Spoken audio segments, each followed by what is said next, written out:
Hi everyone, my name is Tolua. I am a product research manager at Momentive, which you're more likely to know as the maker of SurveyMonkey. And today I'm going to be talking about benchmarking research operations. I'm going to start with why we adopted benchmarking as a method for our research operations function. And then I'll go into how we created the benchmarking survey, so the process that we followed. Finally ending with the benefits that we have experienced through adopting benchmarking as part of our process. Before I go into all of the stuff about benchmarking, I'm going to give a little bit of background about myself and the research operations function at Momentive.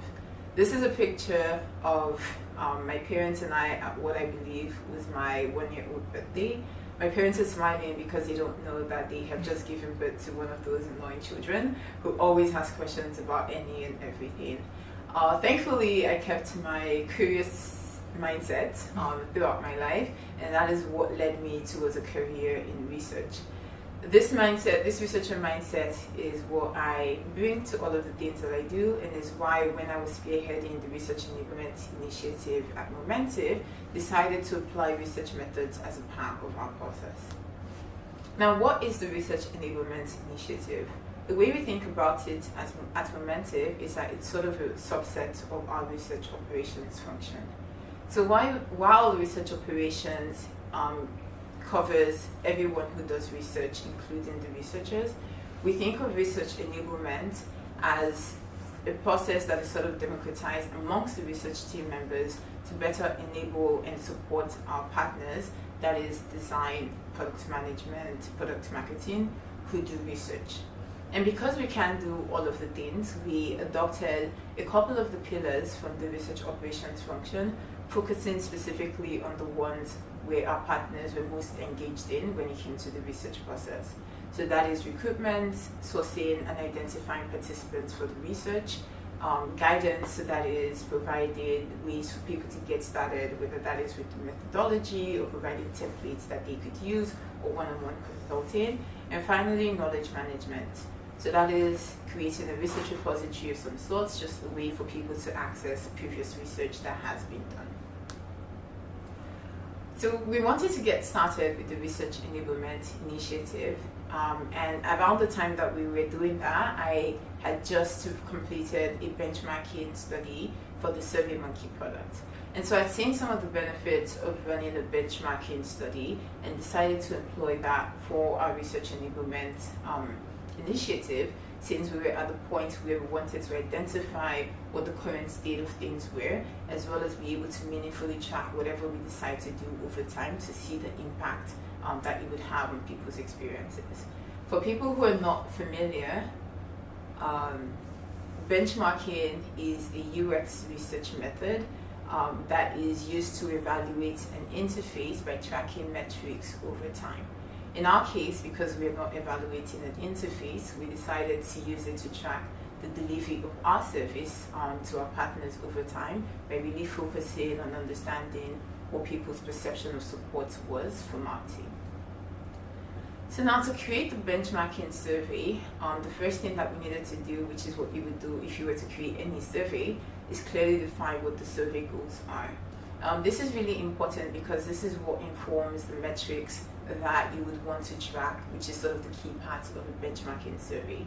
In our case, as I mentioned, we wanted to make sure that we were supporting our partners meaningfully, and so we wanted to make sure we were tracking that perception of support, and that was our goal, to use that to also identify sort of what pain points people were experiencing, especially as we were planning to launch the initiative. The second thing was really determining who the audience was. And so historically, our team was more, served the design and product management teams more, but we knew we were sort of lacking in our support for the product marketing team as well. And so we were conscious about sending the survey to those three teams to make sure that we were getting sort of a baseline of that perception across not just the teams we were serving, but the teams that we were hoping to serve as well. And it's important to also include this as a question within the survey to be able to compare sort of how those metrics differ depending on what team or the respondents belonged to or was a part of. The next thing is really identifying what the important metrics for the benchmarking survey is. As I mentioned before, this really ties back to sort of what your goals for the survey are. As a typical benchmarking study, you would probably use usability metrics like the SUS score, the SuperQ, or time on task, which is probably more familiar to people who've done it before. In our case, because we're tracking perception of support, we felt that confidence and ease rating skills were sort of more appropriate to track over time. So that is the confidence of our partners being able to conduct research on their own, and the ease of accessing the resources that we were making available to them through the Research Enablement Program. Last but not least, it's really important to sort of establish a meaningful frequency for the benchmarking study. Because benchmarking is something that could be looked at over time, it's really important to establish what sort of cadence makes sense for you and your team. And something to consider when thinking about that frequency is what your teams and organizations' processes are like. In our case, as I mentioned before, because research enablement was something that was being democratized by members of the research team, we felt that working in the span of 2 quarters was enough to give us time to do or complete a research activity that we could then measure to see what the impact was on people's experience.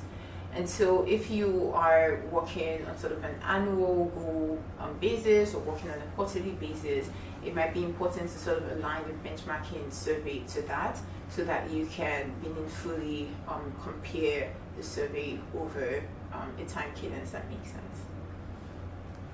Here is a template of our survey that is available through this link. So if you go to surveymonkey.com/research support survey, you can take a look at what our survey looks like, and if you are interested in adopting sort of a similar process, you can use that as the template. So now I'm going to go into what the benefits of the survey were. The first survey was really instrumental for us to sort of identify the key pain points that our partners were experiencing to sort of determine what our action plan would be. We had assumptions going in terms of what we thought the main challenges our partners experienced were, or the things that they needed were. What we found from the first survey, that recruitment was actually a bigger challenge than we had expected. So if you look at the graph, you'd see in comparison to all of the different steps in the research process, recruitment was, the confidence rating on recruitment was a lot lower than all of the other methods. And so we realized that that was a place that we could prioritize our actions. Now from the survey, we were able to create a roadmap. And so this roadmap sort of followed the same sort of 3 buckets we had outlined that we wanted to focus on as a research enablement initiative. If you see in the first row, because through the survey we had identified that recruitment was a challenge, we did not really know what the challenge was. And so the first thing for us was to do further research into that. And so our research operations coordinator led a research study in the last half of last year, really digging into what challenges people were experiencing with the recruitment process. And from that, identified that lack of awareness about what resources or what methods were available to them was what the biggest challenge was with recruitment. Based on that finding, we were able to run a recruitment workshop the first half of the year. And this recruitment workshop was really making it known to our partners what ways they could recruit people from, so how to source the right participants and what processes to follow to be able to get the participants that they need. Some of the other initiatives that we did based on the survey and based on pain points we had identified there was launching our research repository, a research team newsletter, updating our wiki page, so with information for our partners on how to get started with research and how to work with our team, and also continued one-on-one consulting with our partners to help them get started on the research process. Based on the things that we did, we were able to sort of measure the impact of those activities. And so this is another graph showing the difference in the confidence specifically for recruitment between January and May. which was when we had run the workshop. And so we see an improvement in the confidence of our partners as a result of the activities that we had undertaken. And so the real benefit that we have experienced from the benchmarking survey is being able to see sort of the impact of all of the things that we're doing over time, and it sort of keeps that line through from identifying the pain points, developing a roadmap, conducting specific activities, and seeing how they have changed the experience of our partners over time. And it's also really important to help us prioritize what sort of activities that we wanted to focus on for the next half of the year, based on where we still felt that there were gaps, or based on what the current needs of our partners were. So those have been the benefits of the benchmarking survey that we have experienced so far. Before I go into a conclusion, I would like to just highlight a couple of learnings that we had through running the benchmarking survey. The first is making sure to test run the survey. Because benchmarking is really important to sort of have that consistency to be able to meaningfully track over time, it's important that you're not making any changes, or as little changes as possible to the survey design. And so to make sure that you're getting the feedback that you're hoping to get out of it, it's important to sort of test run the survey and make sure that that is sort of what you would hope to get when you start running it, to prevent making changes down the line. The second thing is keeping the skills consistent. So in our case, we adopted a 5-point scale. And it's important to not just make sure that that consistency is kept between surveys, but even within the survey itself. So with the questions that you have in the survey, in order to sort of meaningfully compare different metrics to run cross-tabulations, it's important that those skills are kept consistent. Last but not least, digging deeper into specific areas. So because we have this survey that we now know is going out on a biannual basis, we can use that to get additional feedback from our members, from our partners, on things that we are hoping to launch or things that we're thinking about. So for example, in our last survey, we asked questions about research repository and sort of what their expectations were and what people found valuable when thinking about a research repository, to sort of inform what we decided to look for and how we decided to set up that process for people. And so it's important to use that, because you already have it available, as a way to dig deeper into specific areas that you might want feedback from your partners. So those are all the learnings that we had from the benchmarking survey. And I know the question that's probably top of everyone's mind is, how do we measure impact?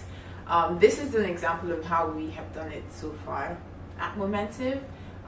We know that there are different ways to measure impact, and we'd definitely like to keep the conversation going.